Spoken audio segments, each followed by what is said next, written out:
tunaye wakili msomi Cletus Nziku. Tuko naye hapa. Karibu sana mheshimiwa. Asante sana. Ninashukuru kwa heshima ya kuwepo hapa usiku wa leo. Ndio, na sisi tunashukuru kwa heshima pia uliotupatia. Na kwa nini wanajiita wasomi?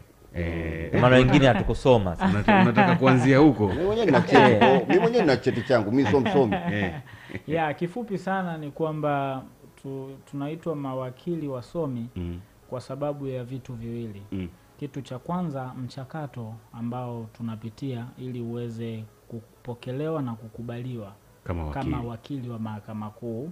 Alafu la pili ni kwamba wewe wakili msomi unasoma sheria. Ili uwe wakili, sifa ni kwamba unatakiwa kuwa na shahada ya sheria kwa maana ya Bachelor of Laws, lakini pia uende Law School of Tanzania kwa maana ufanye shule ya mafunzo kwa vitendo.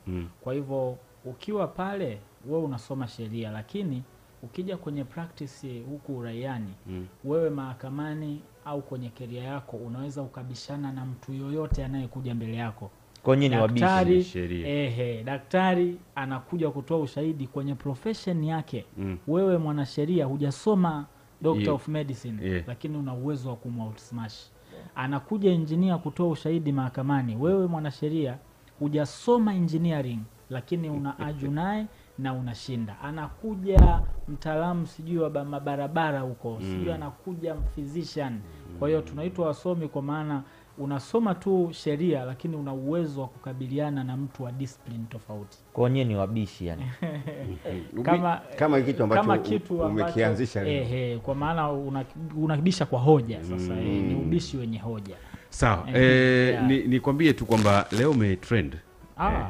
Umeenda mjini tunasema. Nashukuru sana. Na kutrend kwako ndio umesababisha sisi tutamani kwa meza moja na wewe, na tumebahatika kwa meza moja na wewe. Tuanze kwenye hii taarifa ambayo imeenea ya wewe kupeleka malalamiko, unaweza kuita ama barua kwenye wizara na baraza la michezo kuhusiana na katiba ya TFF. Nini msukumo ama tuelezee barua yako hasa ina dhima gani mpaka umeipeleka huko? Asante sana. Ni kweli leo nimeweza kupeleka barua ya malalamiko dhidi ya katiba ya shirikisho la mpira, lakini pia kwa maana ya TFF, lakini pia nimehoji kuhusiana na muda na uhalali wa vipindi vya nyadhifa za uongozi, kwa maana uko kinyume na sheria, sera pamoja na taratibu za kimichezo. Kwa maana ya kwamba nchi yetu inaongozwa kwa mujibu wa sheria, kanuni na taratibu. Katiba yetu ya Jamhuri ya Muungano wa Tanzania ya mwaka 1977 sura ya pili kama ilivyorejewa mara 14 ndio sheria mama na sheria kuu kuliko zote.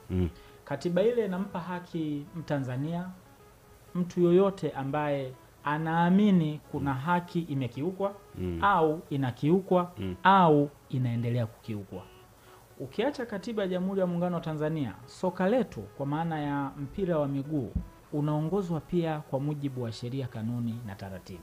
Sheria ya kwanza ni katiba ya shirikisho la mpira wa miguu kwa maana ya TFF Constitution ya mwaka 2000 kama ilivyofanywa marekebisho mwaka 2019. Lakini hiyo sio sheria pekee inayoongoza mpira wetu wa miguu. Tunazo pia kanuni, ambapo tunayo kanuni za usajili wa vyama vya michezo, kanuni namba 422 ya mwaka 1999. Hii ni kanuni ambayo inaingia kuwa ni ya pili katika kusimamia soka letu. Lakini pia tunayo sheria namba 12 ya mwaka 1967 ambayo marekebisho yake yamefanywa na ile sheria namba 6 ya mwaka 1971.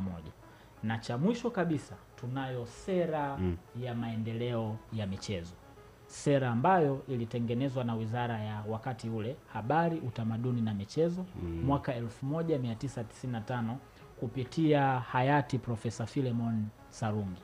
Kwa hivyo tunapotizama soka letu tunatizama sheria karibu 4-5 hapo, kwa maana kanuni pamoja na taratibu. Sasa kilichonisukuma mimi kwenda kupeleka malalamiko ni kwamba hoja yangu kubwa, nimekwenda kulalamika kwamba mabadiliko ya kifungu cha 37 cha katiba inayoongoza shirikisho la mpira wa miguu ya kubadilisha ukomo ama hungwe ya uongozi wa rais yamekiuka hizi kanuni, taratibu na sera.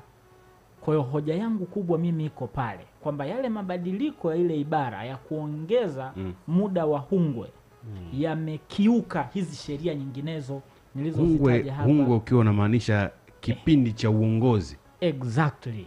Ndiyo. Kipindi cha uongozi kwa maana kabla ya mwaka 2019 ya ile mabadiliko ya katiba ya shirikisho la mpira wa miguu, rais wa shirikisho la mpira wa miguu alikuwa anaweza kuongoza kwa vipindi vitatu mara tatu, inayotengeneza jumla ya miaka 9. Vipindi vitatu mara tatu endapo atashinda uchaguzi. Yani akiongoza ile mitatu akamaliza anagombea tena. Vipindi vitatu vyenye miaka mitatu. Okay. Mara tatu. Kwa maana alikuwa na uwezo wa kuongoza miaka mitatu kwa awamu tatu. Lakini mara baada ya ule mkutano mkuu kukaa na kama walivyoketi wakaenda kufanya mabadiliko ya ibara ya 37 ibara ndogo ya 3, wakasema kwamba kuanzia sasa mwaka 2019 rais ataweza kuongoza, yani rais na wale tunaita ile excom kwa maana kwa wajumbe wa kamati ya utendaji, kamati kuu ya shirikisho la mpira. Kwa maana ya kwamba rais pamoja na wale waandamizi wa kamati kuu ya shirikisho la mpira wataongoza takwa la lazima, wataongoza kwa miaka 4 vipindi vitatu. Kwa maana yake inakwenda kutengeneza jumla ya miaka 12 endapo atakuwa anashinda, anagombea hizi awamu nyingine anapita. Kwa jumla kutoka miaka 9 imeongezeka miaka mingine mitatu. Kwa hiyo inakwenda kuwa miaka 12. Sasa lalamiko linatokea wapi? Yes. Shida ni nini? Shida ni nini? Na mimi ndo mko hapo. Na mimi nilikuwa nasubiri hapo kwenye shida nini? Yaani tatizo liko wapi? Kwani kuna shida? Nashukuru. Shida ipo. Kwa nini shida ipo? Awali wakati naanza haya mahojiano nili highlight sheria, kanuni na taratibu zinazosimamia mpira wetu. Ndiyo. Nilisema tunayo katiba ya TFF iliyofanywa marekebisho mwaka 2019, lakini nikasema pia tunayo sera ya maendeleo ya michezo iliyotengenezwa na Wizara ya Habari, Utamaduni na Michezo mwaka 1995 chini ya hayati Profesa Philemon Sarungi. Lakini nikasema tunayo pia sheria au kwa maana ya kanuni, nikazisema kwamba tunazo kanuni za usajili wa vyama vya michezo, kanuni namba 422 ya mwaka 1999, na nikamalizia kwa kusema tunazo pia sheria namba 12 ya mwaka 1967 na marekebisho yake, namba 6 ya mwaka 1971 ya Baraza la Michezo la Taifa. Kwa mimi nimekwenda kuweka lalamiko kwamba mabadiliko ya ile ibara kwanza yamekiuka sera ya michezo, kwa maana ya kwamba hii sera ya michezo ya maendeleo ya michezo inasema kwamba ukitizama moja kwa moja pale katika hiyo sera ya michezo ya mwaka 1995 kupitia aya ya 5.2.3